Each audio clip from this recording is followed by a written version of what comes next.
ભાવનગરનું proper Bhavnagar એની અંદર ઝીણાભાઈ ભરવાડને ઘેરે 2023નો પ્રસંગ છે અને સુભાષનગરની અંદર ઝીણાભાઈ ભરવાડની ઘેર જાન આવે છે. દીકરાના અને દીકરીના બેના લગ્ન છે અને સરસ મજાના મંડપ રોપાય છે. ઢોલ ઢબુકે ઘરની આંગણે બધાએ તે જેટલા પણ મહેમાનો આવવાના હતા એ બધા આવી ગયા છે. એક બાજુથી જાન છે એ પરણવા માટે માંડવી આવે છે અને આ બાજુ દીકરી બેન, જે દીકરી હેતલબેન હોય, સ્વર્ગેથી ઉતર્યા વિમાન જો એ સ્વર્ગના તેડા આવી યારે લોલ, એ દીકરી હેતલબેન કે જેણે દુલ્હનની ચૂંદડી ઓઢી લીધી છે, મહેંદી મૂકી દીધી છે, એને પરણેતર ક્યારે શરૂ થાય બસ આટલી તૈયારી. અને એ જ સમયની અંદર એ દીકરીને હાર્ટ એટેક આવે છે ને દીકરી ભગવાનને વાલી થઈ જાય. કેટલો કરુણ પ્રસંગ! એ ઘરની અંદર જ્યારે બબે લગ્ન હોય અને ઘરની અંદર સગી દીકરીને આવું થઈ જાય તેથી બાપની માથે હું વીતે. પણ એ ઝીણાભાઈ ભરવાડ એવું નક્કી કરે છે કે આ કાળિયા ઠાકરે જે કરવું હતું ને કર્યું. પણ હું અહીંયા વાતનો એલાન કરું છું કે ઘરને માંડવે આવેલી જાન છે ને એ પાછી જાય ને તો એને અપશુકન કહેવાય. એટલા માટે એ જાનને પાછી ન જવા દેવાય. અને મારી બીજી દીકરી છે ને એને હું આ મંડપની અંદર પરણાવવાનો નિર્ણય લઉં છું. અને તે દિવસે આખે એની બેનપણીઓ બધી હતી ને, દીકરીને એવું કીધું તું કેતો ખરા કે તને પાત્ર ગમે છે કે નહીં? આ સુધી જેને તે જીજાજી કીધા છે તારા ભડથાર બનશે. તું એને કેતો ખરા કે તને પરિવાર ગમશે કે નહીં, એ વ્યક્તિ ગમશે કે નહીં? અને તે દિવસે નાનકડી જે દીકરી બીજી વખતના મંડપની અંદર બેસવાની હોય ને તે દિવસે દીકરી એટલું ખાલી કહે છે કે મારા બાપે ખાલી મારી પાસેથી જીવન માંગ્યું છે, કદાચ પ્રાણ પણ માંગે ને તો મારે આપી દેવાના હોય. કારણ કે જેનાથી મેં જન્મ લીધો છે ને ભલા માણસ, એને વિરુદ્ધમાં ન જવાનું હોય. આ 20, 22, 25 વર્ષની ઉંમરે અત્યારે તો હવે ઘરની અંદરથી ઉમરા જ નીકળી ગયા. પેલા ઉમરા હતા ને તે સારી વાત હતી, એમ કરી આમ પાટું મારે ને તો ઉમરું તમને પૂછે કે ક્યાં જાસ, જ્યાં જાય ઠેકાણું બરોબર તો છે ને, તું જે જગ્યાએ જઈને જાય ઘરે જ બધાને ખબર છે કે નહીં? પણ અત્યારે ઉમરા નીકળી ગયા એટલે કોને કહેવાય કે પેલાનું ઉમરું હતું ને એને તમારે ઓળંગવું હોય ને તો એ ડુંગરા જેવડું ઉમરું લાગતું, તમે ઉમરું એમને ન ઓળખી શકો. અને પેલા સમયની અંદર લગ્ન ગીતે એવા હતા કે ધોલીડા તો ઢબુક્યા લાડી ચાલો આપને ઘેર રે, એ વરપક્ષ તરફથી ગાતા હોય ને ત્યારે દીકરી એવું કે થોડીક વાર ઉભા રહ્યો તો માંગુ મારા દાદાની પાસે શીખ રે. એ દીકરી 22, 25 વર્ષની જતી ને પરણીને તો એ દાદાની પાસે કંઈક પૂછવા જતી, દાદાની પાસે કંઈક શિખામણ લેવા જતી. અને અત્યારે કદાચ 22, 25 વર્ષના થઈ ગયા તો કે અમને બધું આવડે છે, અમને બધી ખબર પડે છે, તમે કાંઈ બોલો માં. પણ બધી બેટા ખબર પડે છે, છતાંય મા બાપ રોકવા ટોકવા વાળું હોય ને એટલા માટે કે તમારો ઘાટ બરોબરનો ઘડાય. એક બાપ હતા, એક દીકરીને બાપ બે ઘરની અંદર રહે. બાપની અવસ્થા થઈ ગઈ, દીકરી પૂછે છે કે બાપુ તમે હવે અંતિમ ક્ષણ જીવો છો, તમારા જીવન નીતિથી કઈ શીખ તમારે મને આપવી છે? અને બાપ એવું કહે છે કે બેટા આપણા ઘરની અંદર ઓલા માળિયાની અંદર એક પથ્થર પડ્યો છે, તું એમ કરી લઈને જા અને ભર બજારની અંદર શાકભાજી વાળો એક હશે, એને તો પૂછીએ કે આ પથ્થરની કિંમત શું થાય, તારે વેચવાનો નથી. શાકભાજી વાળાને બરાબરનો 500 ગ્રામ 250 ગ્રામ અને કિલોનો તોલ હતો, એની પાસે 2 કિલોનો તોલ હતો નહીં, પથ્થર 2 કિલોનો હતો. એટલે તરત કીધું કે આના 200 રૂપિયા આવે, તું મને દઈને જતો હોય ને તો આના 200 રૂપિયા આવે. દીકરીએ દીધો ને, ઘરે આવી દીકરીએ એના બાપુને કીધું બાપુ આના 200 રૂપિયા આવે એવું કહે છે. કઈ વાંધો નહીં બેટા, એમ કર કે ઘરને આંગણેથી થોડીક તું આગળ જઈશ ને એટલે ત્યાં વકીલ ને એ બધા બેઠા હશે, એને પેપર વેઇટની અંદર કામ લાગે, એને તું પૂછશે કે આનો તારે હું આપવું. અને ચમકવાળો પથ્થર હતો એટલે વકીલની પાસે જઈને ગઈ, તમારે આવો પથ્થરની જરૂરિયાત હોય તો મને તમે કહો કે આનું કેટલી મૂલ્ય આવે. એટલે તરત એવું કીધું મારા કાગળિયાને રાખવા માટે ઢાંકવા માટે કામ લાગે, એટલે આ પથ્થરની કિંમત કદાચ તને બહુ સારો ચમકે છે ને, ગુલાબી કલરનો પથ્થર છે તો હું તને આને 500 રૂપિયા કિંમત આપી શકું. એટલે દીકરીને તરત એમ થયું કે ઓલો 200 રૂપિયા કહેતો તો 500 રૂપિયા કહેવાય.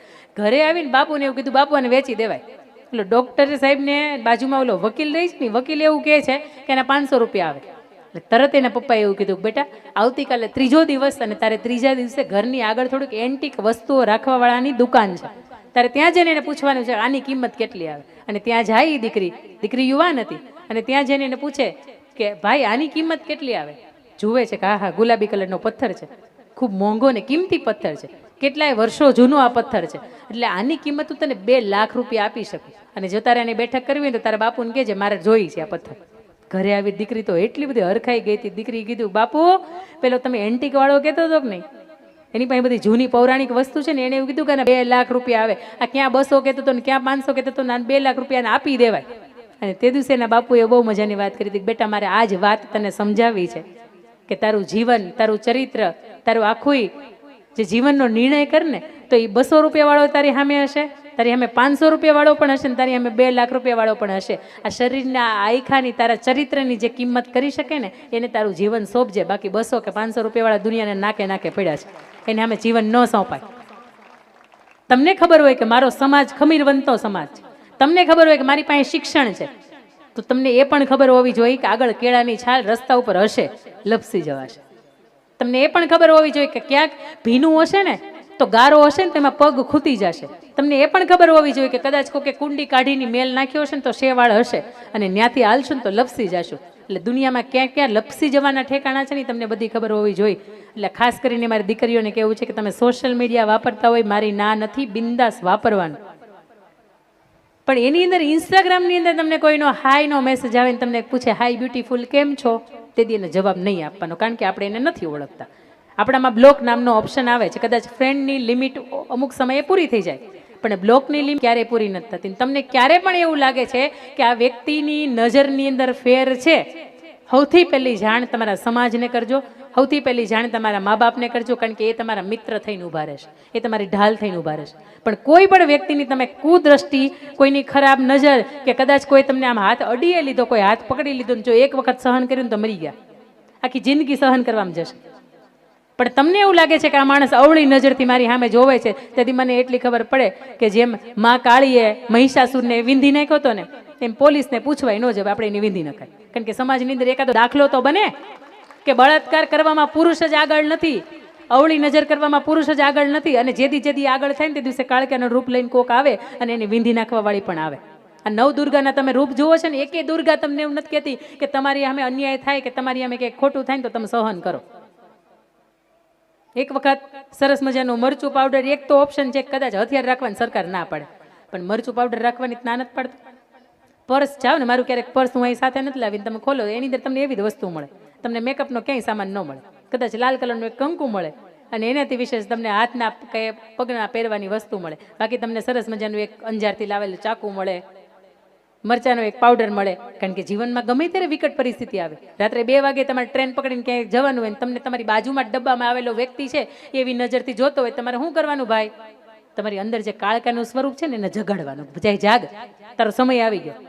જ્યારે જ્યારે જીવનની અંદર કોઈ પણ એવી ઘટના બને છે કે તમને તમારા ચરિત્રથી વિરુદ્ધની ઘટના લાગે છે, ત્યારે ચોક્કસ અવાજ ઉઠાવજો. ત્યારે ચોક્કસ એની સામે તમારે સહસ્ત્ર ભુજા જે હાથ છે ને, આમાં 2 જ હાથ દેખાય છે, બાકી કેટલા હાથ છે ને આપણી અંદર છે, કેટલી શક્તિ છે ને આપણી અંદર છે. તમને 5 કિલોમીટર દોડી ન શકો, પણ પાછળથી બરાબરનું હડકાયું કૂતરું પડે ને તો 5 ને તમે 15 કિલોમીટર દોડી જાઓ, ત્યારે તમને ખબર પડે કે આ શક્તિ તો આપણી અંદર હતી. નગાડા વગાડીને 25 વર્ષે 22 વર્ષે ઘરને આંગણે નગાડ્યા છે, મેં ખાસ કરીને માં, એની ઉપર હું વધારે ભાર આપું. કારણ કે બાપ બોલો ને તો મોઢું બંધ થઈ જાય. બોલો બાપ, મોઢું બંધ થઈ ગયું, સિવાય ગયું મોઢું. હા બોલો માં, મોઢું ખુલી જાય. જેટલી પણ વ્યથાઓ હોય ને, જેને સામે કહી શકાય ને, એવું પાત્ર એટલે માં. જેની સામે આંખો બંધ કરીને કે આંખો ખુલ્લી રાખીને રડી શકાય, જેની સામે એના ખોળાની અંદર આ પાલવથી આંસુ લૂછી શકાય, એ પાત્ર એટલે માં. બાપ બિચારો કમાઈને ઘરની અંદર લાવે, પણ ઘરના સંતાનોની વ્યથા છે ને સૌથી વધારે માએ સાંભળી હોય. એ માને પૂછજો કે 200 રૂપિયાની 500 રૂપિયામાં હાડીમાં ચલાવી લીધું છે, કારણ કે તમને એને 1000 રૂપિયાના લઈ દેવા. એ બાપને પૂછજો કે કંપની વગરની ઘડિયાળમાં ચડાવી લીધું છે, કંપની વગરના બૂટની અંદર કે ચપ્પલની અંદર ચલાવી લીધું છે. હા, એટલા માટે કે તમને એ કંપનીનું પહેરાવું હતું. પણ બ્રાન્ડ પહેરજો નહીં, બ્રાન્ડ બનજો કે જેનાથી મા બાપ તમારો ગર્વ કરી શકે. અને ઘરને આંગણે મા અને બાપ 2 એવા પાત્રો છે કે જેને તમારી પાસેથી માત્ર સમય જોઈએ છે અને માત્ર તમારો પ્રેમ જોઈએ છે.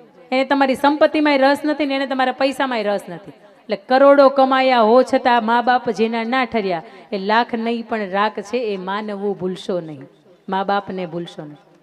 જે ઘરની અંદર મા અને બાપ દુખી છે ને, એ ઘરની અંદર ઉન્નતિ ન થાય. એ 5 કરોડનો બંગલો હોય તો ભલે ઈશ્વરને એક બંગલાની અંદર ભૂલવું પડવાનું મન. બોલો હવે, અહીંયા તો બોલવાની જરૂર છે, અહીં તો હું બોલીશ. નો આવવાનું મન થાય. અને નાની નાની ઝૂંપડીઓ વિદુર હોય ને, વિદુર એ મા બાપને હાચવતો હોય, એ ભાઈઓને હાચવતો હોય. એટલા માટે ભગવાન એની ઘરે ભાજીને રોટલો ખાવા જાય. કેમ દુર્યોધનની ઘરે ભગવાન નો ગયા 56 ભોગ હતા તોય? માની સામે ગમે એમ બોલ દેવાનું, બાપની સામે ગમે એમ બોલ દેવાનું. જેના કાર્યોથી, કે જેણે પાટા બાંધીને, પેટ ઉપર પાટા બાંધીને તમને ભણાવ્યા, અને એ બાળક તમે મોટા થઈ ગયા અને પછી કે માં એવું કે કોઈ બાબતની અંદર કે બેટા આમ નહીં, તમે આમ કર્યું એટલે તરત જ એને ઝાટકી નાખીએ. તું કાંઈ ભણી નથી, તું અભણ છો, તું કાંઈ બોલવા, તારે કાંઈ બોલવાનો અધિકાર નથી. બોલો હા કે ના? હાથ ઊંચો કરજો. જીવનની અંદર તમે એક વખત આ અનુભવ કર્યો હોય ને કે ભાઈ તું તો અભણ છો, તને શું ખબર પડે છે? હા પાડજો, એક વખત હા પાડો. મારે એ રિયલાઇઝ કરાવવું છે કે એને કંઈક ખબર પડતી હતી ને એટલા માટે તમારો જન્મ થયો, એને કંઈ ખબર જ ન પડતી હોય તમારો જન્મ હું કામ એમ થાય? એને પોતાના કરિયરની, એની પાસે કળા કૌશલ્ય, એની પાસે આવડત હતી, એને નોકરી કરવી હતી, એને તે પગાર ઘરે લાવો હતો ને એને મોજ મજાને જલસા કરવા હતા. જો આની બધાની અંદર રહ્યું હોત ને તો તમને એને ઉદ્ધાર ન કર્યો. આપણને શિવાજી એટલા માટે મળ્યો છે કે માતા જીજાબાઈએ આખી કુરબાની આપી દીધી છે. આપણને પ્રભુ શ્રી રામ એટલા માટે મળ્યા છે કે માતા કૌશલ્યાએ કુરબાની આપી છે. આપણને ભગવાન કૃષ્ણ એટલા માટે મળ્યા છે કે દેવકીએ કેટલાય વર્ષો સુધી વનવાસ સહન કર્યો છે અને 7 બાળકોને એની સામે એને કપાતા ને હરાતા જોયા છે, ત્યારે આપણને કૃષ્ણ મળ્યા છે. જેટલા દુનિયાની અંદર મહાપુરુષો મળ્યા છે એની પાછળ એના મા અને બાપનું ખૂબ યોગદાન રહ્યું છે. તમે ક્યારના બેઠા છો, તમે થાક્યા હશો. અને મારી વાતને પણ મારે પૂર્ણ કરવી છે. પહેલા માનું તત્વ મારે તમને કેવું છે કે કોણ છે. તમે અને હું હારીએ કે થાકીએ તો તમને મને ઘર છોડીને વિચાર આવે કે જતું રહેવું છે. તમને કોઈ એકાદના પ્રકૃતિના ખોળે વયું જવું છે. પણ એ મા અને બાપ બે જીવતા હોય ને તો એના ખોળાની અંદર માથું મૂકીને હુઈ જાજો. દુનિયાના કોઈ પણ ટેન્શનની તાકાત નથી તમારા મગજની અંદર રમે. કારણ કે બે વ્યક્તિ એવી છે કે દુનિયાના ગમે એવા ટેન્શન હોય ને ભૂલવી દે. આખી લંકા જીતી લીધી ને એટલે લક્ષ્મણે એવું કીધું કે ભાઈ હાલો ખરા લંકામાં એક વખત આટો મારી. એવી બધા એવું કે લંકા હોનાની લાગતી કેવી હશે, આપણે જઈએ અંદર, અહીંયા ટાઢક હશે. પ્રભુ શ્રી રામે તરત એવું કીધું હતું કે હિમાલયની અંદર અને અહીંયા કદાચ લંકાની અંદર જે ટાઢક નથી ને એ ટાઢક ભગવાનને એવું કીધું હતું કે કૌશલ્યાની ગોદની અંદર છે. કવિ ગાગ બાપુને તમે લોતો હોય ભલે અને બોટાદકરને લોતો હોય ભલે, એવું અંદર એવું કે જનનીની જોડ સખી નહીં જડે રેલોલ, મીઠા મધુને મીઠા મેહુલા રેલોલ. એ સરખો એ પ્રેમનો પ્રવાહ જો આ જનનીની જોડ સખી નહીં જડે રેલોલ. કવિ બોટાદકરને તમે યાદ કરો તો આ ભાષા તમને મળે. કવિ કાગરે બાપુને તમે યાદ કરો તો એવું કે મુખેથી બોલું માં અને મને હાચે જ નાનપણ સાંભળે, પછી મોટપની મજા મને કડવી લાગે કાગડા. મોટા થઈ ગયા પછી આ જવાબદારી નિભાવવામાં મજા નથી, એ આવડા બાળક બનવાની અંદર મજા છે.